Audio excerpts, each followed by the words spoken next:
Полициски службеник со огнено оружје пукал на семејна прослава на 30 мај во раните утрински часови. На улицата Вита Попјорданова во Штип, полициски службеник од полициската станица Штип во видно алкохолизирана состојба, како што велат граѓаните, на неколку наврати со по неколку истрели пукал од своето службено огнено оружје на семејната прослава.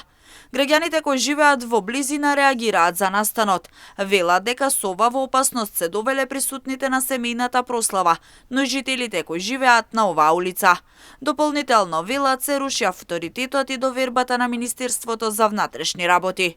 Граѓаните додаваат дека семејната прослава со гласна музика траела надвор од временските интервали предвидени со закон. Додаваат дека полицискиот службеник неколку пати претходно бил пријавуван за вознемирување со гласна музика и недолично однесување. За ваквиот настан одговор побаравме и од секторот за внатрешни работи Штип. Оттаму за Имнет телевизија велат дека пријавата пристигнала и кај нив и дека се работи на целосно документирање и расчистување на случајот.